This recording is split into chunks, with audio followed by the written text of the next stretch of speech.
Welcome to Presidential Fight Club, the show that answers the question, if all 44 presidents fought each other one-on-one, who would win? Hosted by two history professors who have too much time on their hands, Scott Rank and James Early.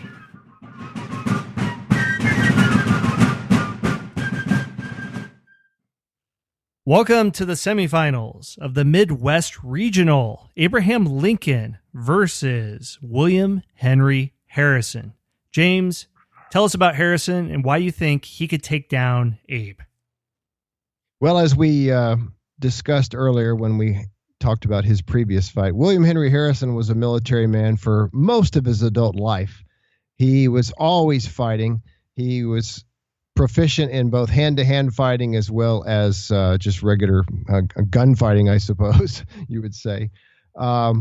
He was not a big man. As you mentioned, 5'8", very, very slim, probably about 140, 150.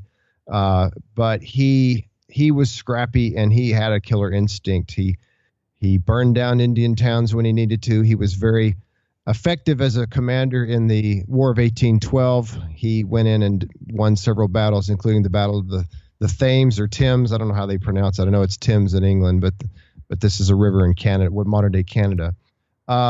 I'll share a story here, which I think is pretty interesting. He and Tecumseh, who was kind of his long-term nemesis, Harrison eventually defeated Tecumseh, and Tecumseh was killed, not by Harrison himself, but they had a dispute. Then they had a little conference, and Harrison basically gave a speech in front of Tecumseh and Tecumseh's warriors, and Harrison had a few of his soldiers around him, and it says that Tecumseh launched an impassioned rebuttal, that is to Harrison's speech, in which he told Tecumseh he needed to submit. But Harrison was unable to understand the language, of course. And a Shawnee friendly to Harrison cocked his pistol from the sidelines to alert Harrison that Tecumseh's speech was leading to trouble. Some witnesses reported that Tecumseh was encouraging the warriors to kill Harrison. Many of the warriors began to pull their weapons, representing a substantial threat to Harrison.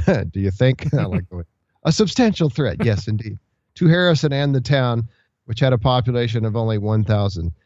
So basically, Harrison it's one of these things like in the movies when everybody pulls a gun and they've got it pointed at Harrison, and Harrison just calmly pulled out his sword. He didn't back down. And eventually Tecumseh's warriors backed down after the officers had pulled their firearms in defense of Harrison. So there's a term for that in the movies, when there's like 10 guys on each side and one side pulls all their guns, the other side pulls their guns, and it's just Mexican a big standoff. Mexican standoff. Thank you. Yes. But Harrison was just calm, cool, and collected. He didn't flinch. He didn't surrender or anything like that. He just calmly pulled his sword and said, I guess he was thinking, we'll all die today. So Harrison was fearless, and he was a very effective commander. And as I mentioned before, he wasn't just good with guns and cannons, but he was also known on occasion to engage in hand-to-hand combat. You mentioned his death. It's interesting.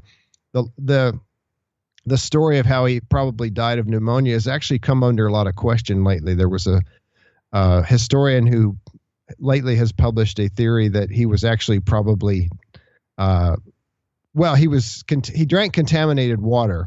The White House, the water was terrible there. Water in general, water quality was awful in the 19th century, and especially before. And the White House water system might have gotten contaminated by a nearby septic system, because people would just go to the bathroom in the river or in a creek, and they would dump their garbage in there. They would dump dead animals and all that. And so it's very likely that he actually died of some kind of gastrointestinal problem caused by contaminated water. Some people think that's how Zachary Taylor died as well. And also, President Polk, who we'll talk about later, he didn't die as president, but he didn't last very long afterward, and that may have affected him as well. So we can't just say that it's a cold that knocks him out, but contaminated water. So whatever that's worth in the fight. He died almost a month after his inaugural speech. So, if the cold, and if he had really died of pneumonia, as his doctor put on his death certificate, why didn't he die sooner? Why did it take so long to catch pneumonia? Interesting story. Anyway, he's a tough guy. We'll see what happens. Okay, well, pneumonia took him out, but let's see if Lincoln can do the same. Now, James in the last fight with Lincoln talked about him, and I'll recap a couple of things, but bring in some new angles to who he is as a fighter.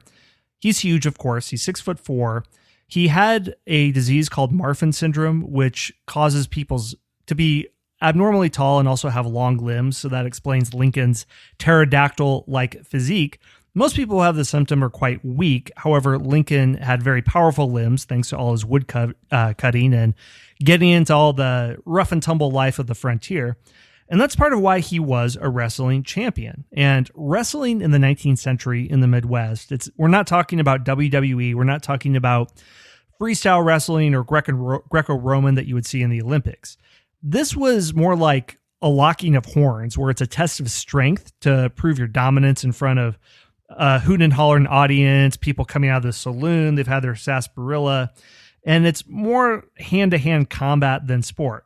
Well, Lincoln was a county champion of this in New Salem, Illinois. And James talks about this story where this gang of local ruffians are messing with him, and he's able to pick up the leader and shake him like a rag. So very capable fighter on one hand, and some people wonder if this might be more of a legend that comes around in 1858 when he's becoming a national politician and they're creating this kind of log cabin mythology, but other accounts back up his wrestling prowess. So there's a wrestling aspect, but I'm going to mention one other aspect of Lincoln's fighting ability, and that's what he had to overcome on the domestic front with Mary Todd. So this is something his toughest opponent ever. Exactly.